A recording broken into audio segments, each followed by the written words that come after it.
Bien, bonjour à tous. Comme chacun sait ou ne sait pas, la technologie ne fait qu'évoluer au fil des années. Et aujourd'hui, elle a encore plus évolué. Autrefois, pour ranger des dossiers, il nous fallait des armoires, mais aujourd'hui, il nous faut des clés USB. Il existe de toutes sortes. La 4 de la marque GB. Et c'est démodé, j'ai trouvé une meilleure marque, la marque MB, une 512. C'est 128 fois plus qu'une 4. Voilà, donc je vous conseille la 512, c'est beaucoup mieux, c'est ce que j'ai. La 4, je n'ai pas testé parce que c'est trop petit. Bref, et j'ai trouvé même encore beaucoup mieux que ça, c'est, et je vous montre, de Monsieur Masuda, c'est ceci. Alors c'est quoi? C'est un extenseur, c'est ce qui permet de non pas brancher des clés USB, mais ça vous permet de ranger des clés version carte. Donc il y a toutes sortes et je vais vous montrer sur une petite vidéo ce que ça représente. Chaque carte en fait ne sont pas que des cartes à jouer, mais ce sont des cartes qui peuvent englober des informations. Et cet ustensile permet de faire les échanges d'informations, ce que vous voulez.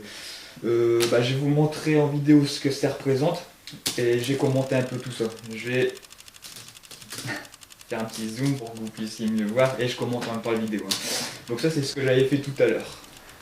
Donc voilà, on distingue bien le petit boîtier, on va appeler ça comme ça, dans lequel on peut mettre n'importe quelle clé. Enfin quand je dis clé, c'est les cartes clés. Hein. C'est comme les clés USB, sauf que là c'est une nouvelle génération, les cartes de jouets, de magiciens, mais qu'on peut aussi utiliser en clé USB. Bref. Donc ces cartes clés, je voulais vous montrer ça en fait sur la forme d'un tour de magie, puisqu'en plus on peut faire ça version tour de magie, parce que l'effet en soi est quand même assez original, je vais vous montrer. Donc et on va prendre une carte au hasard, c'est la raison pour laquelle je mélange en bloc et on tombe sur une carte. Donc là en l'occurrence dans notre exemple c'était le 8 de cœur. Donc ça peut être n'importe quelle carte dans le sens où chaque carte a la même taille et peut rentrer dans cette boîte. Donc voilà, ça se rentre par cet endroit. Et on distingue bien de l'autre côté la carte qu'on a choisie. Excusez-moi. Donc pour faire un transfert de fichier, forcément il nous faut deux clés. Donc la deuxième clé c'est le 5 de trèfle. Donc je vais vous montrer en fait pour faire ce transfert, il n'y a pas grand chose à faire en fait. Hein. Il suffit juste de mettre ce 5 de trèfle sur le petit boîtier qui se trouve juste en dessous du 8 de cœur. Là on récupère le petit boîtier de Masuda et on montre les deux cartes. Lorsqu'on appuie et qu'on agite 3 fois, il va se produire normalement le petit transfert qui devrait être assez rapide.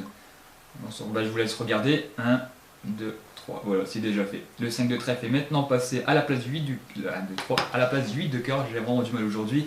Et le 8 de cœur de côté. Bref, voilà. Un transfert très rapide, sans câble, sans rien. C'est le Bluetooth de la magie. Voilà, un peu pour notre exemple.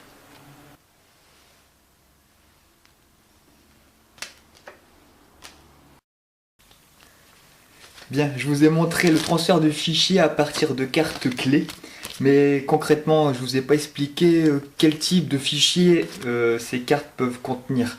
Des tas de choses, on verra dans une prochaine vidéo super lointaine, pas la suivante, mais bien plus loin. Et là, j'ai juste vous montrer que ces cartes, ils peuvent contenir un fichier jeu vidéo. Et donc, c'est ce que je vais vous montrer dans là tout de suite. Et donc, mon jeu coup de cœur préféré, c'est Ballon Héros. C'est un peu comme Guitar Hero, sauf que là on doit éclater des ballons et puis ça fait une musique. Voilà.